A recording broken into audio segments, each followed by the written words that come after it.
नमस्कार, target RPC में आपका स्वागत है। हम पढ़ रहे थे भारतीय संविधान। एक वीडियो कंप्लीट कर लिया था। हमने उसमें पढ़ा था डॉक्टर भारतीय संविधान और उसमें डॉक्टर अंबेडकर का योगदान। आज दूसरा वीडियो है, दूसरा पार्ट है। आज पढ़ेंगे संविधान निर्माण। संवैधानिक विकास की प्रमुख तीन अवस्थाएं। पहला है 1773 से 1858, दूसरी है 1861, 1892 और 909 के भारत शासन अधिनियम तथा तीसरा है 1935 का भारत शासन अधिनियम। पहला चरण है दोस्तों संविधान सभा की संकल्पना का विकास, यानी संविधान सभा की जो मांगे हैं कैसे की गई, कैसे संविधान सभा का उद्गम हुआ, कैसे उसका विकास हुआ और कैसे इसकी परिकल्पनाएं की गई। संविधान सभा की मांग सर्वप्रथम बाल गंगाधर तिलक ने सन 1895 में स्वराज विधेयक में की थी। सर्वप्रथम संविधान सभा की मांग बाल गंगाधर तिलक ने सन 1895 में स्वराज विधेयक के स्वराज विधेयक में यही बताया गया है कि कैसे हमें हमारे अधिकार मिले, यानी संविधान सभा से संबंधित वो विधेयक था। दूसरा है सर्वप्रथम संविधान सभा का उल्लेख महात्मा गांधी ने फरवरी 1922 में किया।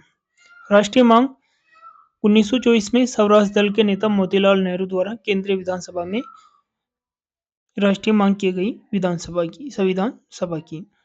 1928 में नेहरू रिपोर्ट में भी संविधान सभा की से संबंधित कुछ मांगे रखी गई। 1929 में लाहौर अधिवेशन में पूर्ण स्वराज्य की मांग की गई। 1931 में महात्मा गांधी द्वारा मूल अधिकारों से संबंधित अपना घोषणा पत्र प्रस्तुत किया गया, जो संविधान सभा से संबंधित था। 1934 में साम्यवादी नेता मानवेंद्र नाथ रॉय ने भारतीय संविधान सभा की मांग की। फैजपुर अधिवेशन 1936 भारतीय जनता केवल उसी संविधान को स्वीकार करेगी जो उसने स्वयं बनाया हो। यह अधिनियम का पारित हुआ फैजपुर अधिवेशन कांग्रेस के 1936 में। यह अधिनियम पारित हुआ कि भारतीय जनता केवल उसी संविधान को स्वीकार करेगी जो उसने स्वयं बनाया हो। पटना बैठक कांग्रेस 1940 में पूर्ण स्वतंत्रता और संविधान सभा से कुछ कम मंजूर नहीं। यह कब पारित हुआ? पटना बैठक में 1940 में। सरकार की ओर से प्रयास, जो ब्रिटिश गवर्नमेंट थी उसकी ओर से संविधान सभा बनाने के प्रयास। पहला था अगस्त प्रस्ताव, 8 अगस्त 1940 को यह पारित हुआ। वायसराय उस समय थे लॉर्ड लिनलिथ को पहली अधिकृत स्वीकृति थी। संविधान सभा की पहली अधिकृत स्वीकृति कब मिली थी दोस्तों? संविधान सभा की पहली अधिकृत स्वीकृति मिली थी 1940 में अगस्त प्रस्ताव में।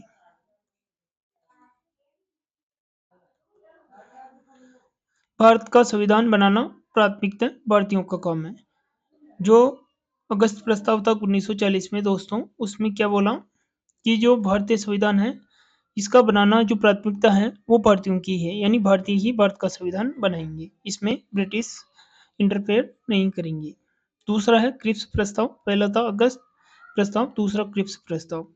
ये प्रस्ताव जब आया सब दोस्तों, द्वितीय विश्व युद्ध चल रहा था और ब्रिटिश की हालत उसमें खस्ता थी।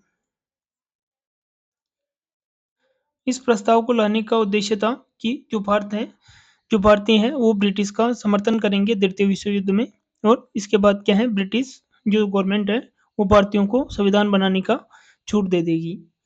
लेकिन और जो क्रिप्स प्रस्ताव है दोस्तों, उसके बारे में जान लेते हैं कि इसमें क्या क्या है। 22 मार्च 1942 को स्टेप्ड क्रिप्स के नेतृत्व में प्रतिनिधि मंडल भारत आया। कब आया दोस्तों? 22 मार्च को। और इसमें मुख्य सदस्य कौन थे? स्टेपर्ड क्रिप्स, और इनके नेतृत्व में ही 22 मार्च 1942 को प्रतिनिधित्व मंडल भारत आया। क्रिप्स के अनुसार इनका उद्देश्य है कि भारत में स्वशासन को यथासंभव शीघ्रता से अवितरण करना था, यानी बहुत जल्दी और अवितरण यानी बिना विलंब के इसको लागू करना था, स्वशासन को भारत में लागू करना था। और युद्ध के बाद लागू होने वाले प्रस्ताव निम्नलिखित बताए थे। जो द्वितीय विश्व युद्ध है उसकी समाप्ति के बाद कौन कौन से नियम है जो लागू होंगे? पहला है दोस्तों, भारत को औपनिवेशिक राज्य यानी डोमिनियन स्टेट का स्तर दिया जाएगा, जिससे वह कॉमनवेल्थ के साथ अपने संबंध तोड़ने की स्वतंत्रता होगी। दूसरा है एक संघ की स्थापना की जाएगी, जिसमें किसी प्रांत या राज्य को शामिल न होने का अधिकार होगा, यानी एक संघ की स्थापना की जाएगी, उसमें स्वैच्छिक रूप से कोई प्रांत शामिल भी हो सकता है और नहीं भी हो सकता है, या राज्य। भारत के लिए नया संविधान बनाने के लिए एक निर्वाचक संस्था बनाई जाएगी, जिसमें प्रांतों और रियासतों के प्रतिनिधित्व शामिल होंगे। यानी नया संविधान बनाने के लिए एक निर्वाचित सभा बनाई जाएगी दोस्तों, उसमें प्रांतों और रियासतों के क्या है प्रतिनिधि शामिल होंगे। चौथा है प्रांतीय विधानमंडलों के निम्न सदनों के सदस्य एक ही निर्वाचक मंडल के रूप में कार्य करते हुए अनुपातिक प्रतिनिधित्व के आधार पर इस संस्था के सदस्यों का निर्वाचन करेंगे तथा संस्था के सदस्यों की संख्या निर्वाचक मंडल की सदस्य संख्या का 1/10वां भाग होगी। देशी रियासतों को भी अपनी जनसंख्या के अनुपात के आधार पर प्रतिनिधित्व भेजने का अधिकार होगा। दोस्तों, इसके कहने का तात्पर्य है कि जो प्रांतीय विधानमंडल है, उनके जो निम्न सदन है दोस्तों, उसके निर्वाचक मंडल से कार्य के रूप में एक अनुपातिक प्रतिनिधित्व के तौर पर इस संस्था में सदस्यों का निर्वाचन करेंगे। यानी पहली कोई संस्था है जिसमें 100 सदस्य हैं, तो दोस्तों उससे क्या है प्रतिनिधि सभा में 10 जाएंगे। यदि दूसरे में दोस्तों 60 है, तो उससे 1/6 यानी 6 जाएंगे। और इससे ही क्या दोस्तों संविधान सभा के जो सदस्य हैं उनका निर्धारण किया जाएगा और इन्हीं सदस्यों से क्या है एक निर्वाचक मंडल भी बनाया जाएगा। जो सदस्य हैं दोस्तों सभी प्रांतों से 1/10 अनुपात में चुने जाएंगे। किस प्रकार से दोस्तों, जैसे माना कि सिंध में कितनी 100 सीटें हैं तो वहाँ से 10 सदस्य जाएंगे, बम्बई में 150 सीटें हैं तो वहाँ से 15 जाएंगे, यानी 10% के हिसाब से सदस्य निर्वाचक मंडल में जाएंगे और जो संविधान सभा के सदस्य होंगे। इसके अलावा देसी रियासतें, जो देसी रियासतें हैं वो अपनी जनसंख्या के अनुपात के आधार पर यानी जितनी जनसंख्या है जैसे 10 लाख के ऊपर एक प्रतिनिधित्व भेज सकती है। इस प्रकार इनका सदस्यों का निर्वाचन का जो निर्वाचक मंडल है उसका गठन किया गया। इस संस्था द्वारा निर्मित संविधान को यदि कोई प्रांत स्वीकार न करना चाहे तो वह अपनी वर्तमान स्थिति को बनाए रख सकता है तथा बाद में चाहे तो उसमें शामिल हो सकता है। ऐसे प्रांत को अलग रहते हुए अपना अलग संविधान बनाने की छूट होगी तथा सरकार उसे भारत संघ के बराबर का दर्जा देगी। यानी कोई रियासत है दोस्तों, वो बोल रही है कि हम इसको नहीं मानते, यानी इस संविधान सभा को नहीं मानते, तो वो अपना स्वयं का संविधान बनाएगी जिसे ब्रिटिश गवर्नमेंट मान्यता देगी, जो भारतीय संविधान सभा के बराबर का ही होगा, यानी उसे अलग नहीं माना जाएगा। मतलब ऐसा नहीं है कि कोई यदि कोई भारत संविधान सभा कोई नियम बनाती है तो उस रियासत में लागू करना अनिवार्य होगा, यानी ऐसा नहीं है। यदि कोई रियासत चाहती है कि वो भारत संविधान सभा की किसी नियम को माने या बिल्कुल भी ना माने तो इसके लिए वो क्या होगी स्वतंत्र होगी। वेवल योजना और शिमला सम्मेलन। वेवल योजना 14 जून 1945 को अधिकृत की गई। इसके जो गवर्नर जनरल थे इसमें लॉर्ड वेवल थे। जो गवर्नर जनरल की कार्यकारिणी में गवर्नर जनरल और कमांडर इन चीफ के अलावा सभी भारतीय होंगे। जो वेवल योजना थी दोस्तों क्या थी, जो गवर्नर जनरल की कार्यकारिणी होगी उसमें गवर्नर जनरल और कमांडर इन चीफ के अलावा जितने भी बाकी सदस्य होंगे वो क्या होंगे भारतीय होंगे। युद्ध के ठीक बाद दोस्तों, युद्ध के बाद युद्ध के बाद भारत का संविधान स्वयं भारतीय बनाएंगे। युद्ध के बाद क्या है दोस्तों, जो भारत का संविधान है वे स्वयं भारतीय बनाएंगे। इसके लिए शीघ्र ही शिमला सम्मेलन बुलाया जाएगा। क्या दोस्तों, शिमला सम्मेलन बुलाया जाएगा। शिमला सम्मेलन कब हुआ दोस्तों, ये हुआ 25 जून 1945 को, जबकि जो वेवल योजना थी कब आई थी दोस्तों 14 जून को। 14 जून 1945 को आई थी वेवल योजना। और इसमें जो गवर्नर जनरल थे कौन थे, लॉर्ड वेवल। उन्होंने क्या बोला था कि युद्ध के बाद भारतीय जो है वो स्वयं भारत का संविधान बनाएंगे और इसके लिए क्या है यथाशीघ्र ही शिमला सम्मेलन बुलाया जाएगा। विभिन्न दलों पक्षों और प्रांतों के मुख्यमंत्री सहित 21 सदस्य शामिल हुए। जो शिमला सम्मेलन है दोस्तों इसमें कितने सदस्य, केवल 21 सदस्य ही शामिल हुए। सभी दल कांग्रेस, लीग और जितने भी कम्युनिस्ट जितने भी दल थे उनमें से और सभी प्रांतों से केवल 21 सदस्य शिमला सम्मेलन में सम्मिलित हुए। लीग और कांग्रेस में गतिरोध के कारण 14 जुलाई 1945 को इसे असफल कर दिया गया। कब दोस्तों, 14 जुलाई 1945 को शिमला सम्मेलन को असफल घोषित कर दिया गया। 15 मार्च 1946 को इटली द्वारा एक कैबिनेट मिशन भारत भेजने की घोषणा की। जो इटली है दोस्तों उसने, जो ब्रिटिश का प्रधानमंत्री है उसने बोला कि भारत में एक कैबिनेट मिशन भेजा जाएगा। कैबिनेट मिशन 24 मार्च 1946 को कैबिनेट मिशन भारत पहुंचा। मोस्ट इंपोर्टेंट है दोस्तों, डेट इंपोर्टेंट है। एक तो शिमला सम्मेलन में कितने सदस्य थे 21, और कैबिनेट मिशन कब भारत आया 24 मार्च 1946। अगस्त जो प्रस्ताव कब पारित हुआ 8 अगस्त 1940 को। और जो दोस्तों क्रिप्स प्रस्ताव वो कब आया? 22 मार्च 1942। जो क्रिप्स प्रस्ताव है दोस्तों कब आया? ये आया था 22 मार्च 1942 को। जो कैबिनेट मिशन है दोस्तों, इनके सदस्य पूछे जाते हैं, मोस्ट इंपोर्टेंट है। कौन कौन से? पैट्रिक लॉरेंस, स्टेपर्ड क्रिप्स और अलेक्जेंडर। जो स्टेपर्ड क्रिप्स है दोस्तों, क्रिप्स प्रस्ताव लेके आया और लगभग वही चीजें जो क्रिप्स प्रस्ताव में थी दोस्तों, लगभग उनमें अधिकतर चीजें वही कैबिनेट मिशन लेके आया था। और इनमें सदस्य कौन कौन से दोस्तों? पैट्रिक लॉरेंस, स्टेपर्ड क्रिप्स और अलेक्जेंडर। प्रमुख राजनीतिक दलों और वर्गों से इन्होंने भेंट की, यानी मुलाकात की। लीग और कांग्रेस के मध्य समझौते की कोशिश की, किंतु वो असफल रहे। कैबिनेट मिशन ने 16 मई 1946 को अपनी योजना प्रस्तुत की थी, जो दो भागों में विभक्त है। पहली है संघीय व्यवस्था।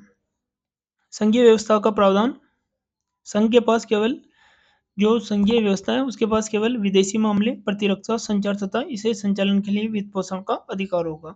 अवशिष्ट शक्तियां संघ एवं प्रांत दोनों के पास होगी। कि जो 1935 का अधिनियम था उसमें अवशिष्ट शक्तियां किसके पास थी? गवर्नर जनरल के पास। जब जो कैबिनेट मिशन है उसके अकॉर्डिंग अवशिष्ट शक्तियां संघ और प्रांतों के पास होगी।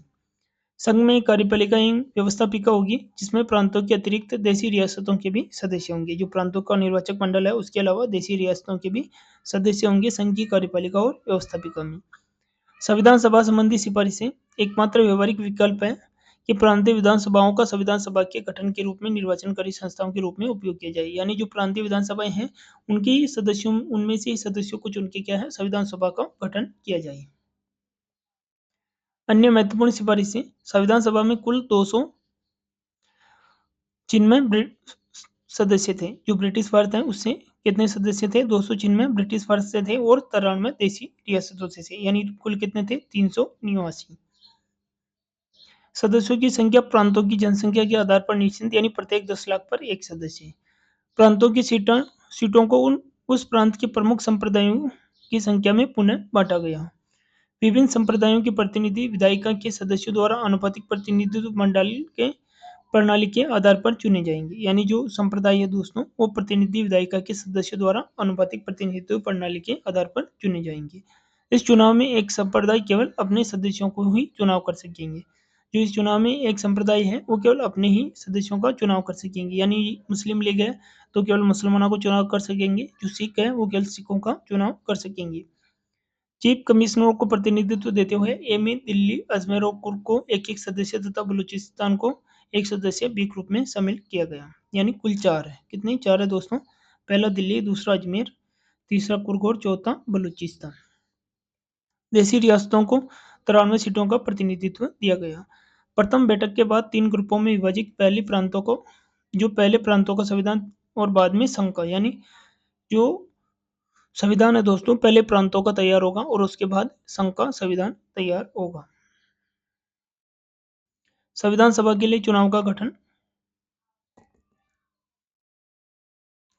जुलाई 1946 में चुनाव संपन्न हुए दोस्तों। जो कैबिनेट मिशन आया था दोस्तों उसके अकॉर्डिंग जो भारत में चुनाव कराए जाएंगे वो कब संपन्न हुए? वो संपन्न हुए जुलाई 1946 में।